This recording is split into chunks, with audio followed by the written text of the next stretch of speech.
international nonprofit is providing support and bringing awareness to a rare disorder called Li-Fraumeni syndrome.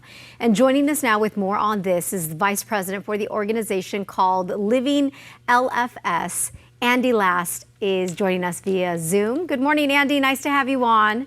Good morning, Liz. Thank you so much for the opportunity. And one of the reasons why we're talking about this today is because there is a day designated now to raise awareness on this rare disease. We're in the month of March, correct? Correct. Yes, this is Li-Fraumeni Syndrome Awareness Month, and March 20th is Li-Fraumeni Syndrome Awareness Day. Okay. And for those who are not too familiar with this disease, it's a rare disease, as I mentioned. Explain to us what this disease is, otherwise known as LFS. LFS is, like you said, it's an inherited rare disease. It's genetic. It means that literally cancer runs in our families. The stats are pretty daunting. If you have LFS, you have a 50% chance of passing it on to your children.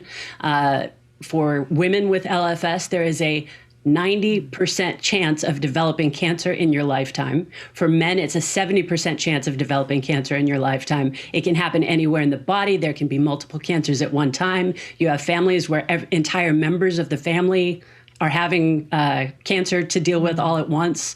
It's pretty daunting. But the good thing is that if you can get genetic screening, genetic testing done, and find out that you have this mutation, you can get onto a screening protocol that'll make it so that they can catch those cancers as early as possible when they're as treatable as possible. Okay, so that you just went into my next question is how do you know you have it? Oftentimes, it goes back. Obviously, it's passed on. It's something that's genetically passed on. But there is testing that you can take that will possibly it'll help you identify that you do in fact have this disorder, the syndrome, if you will, and then you can possibly prevent a cancer.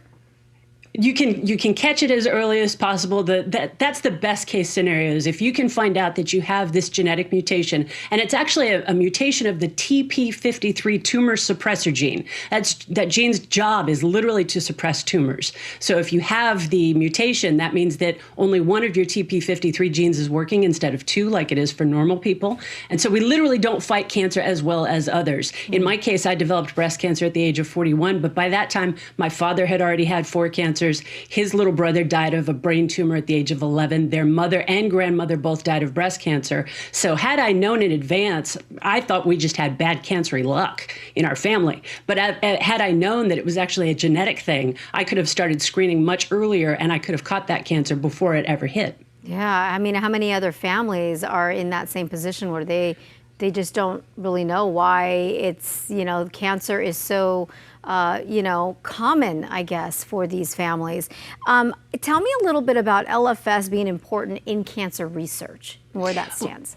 So like I mentioned, this TP53 tumor suppressor gene, for me, it is mutated in all of the cells in my body. But for people who have, for normal people who have cancer, more than 50% of cancers have a mutation of TP53 in the tumor. So if you can figure out what's going on with Li-Fraumeni syndrome, there's a very good chance that they can figure out what's going on with cancer in general. It actually will give us a better understanding of cancer if we can understand better that TP53 gene mutation. And the last point I want to get to, I think, which is really important, is how does insurance play into this, into LFS?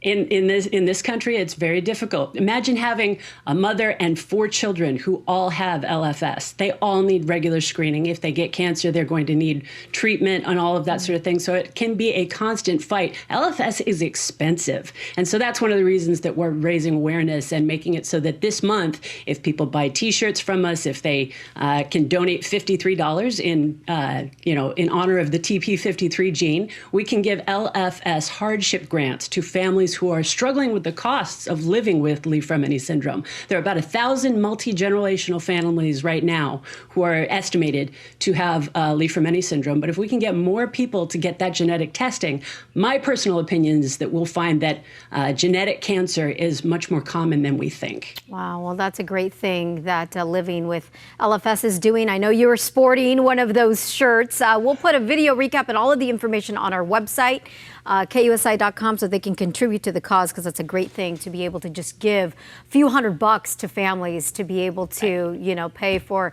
whatever it may be, whether it's the genetic testing or, you know, a cancer treatment. That is so, so important. Andy, last but not least, I cannot let you go without asking you about those records.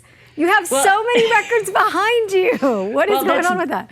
That's the thing. I will tell you that living with LFS can be very physically, mentally, emotionally challenging. So how do people deal with it? In my case, art and music. Some of us have pretty dark, snarky senses of humor, and also some very inappropriate coping mechanisms. So yes, we play music, we enjoy music, and we try to make the most out of life. Wow, that, oh my gosh. Well, we're going to have to talk to you maybe on another type of segment just about those records that you have behind you. That would be great. Yeah. Thanks for the opportunity, Andy, so Liz. much, I really appreciate it. Absolutely. Thank you so much for coming on the show, bringing some awareness to Li-Fraumeni syndrome. Thank you. Thank you.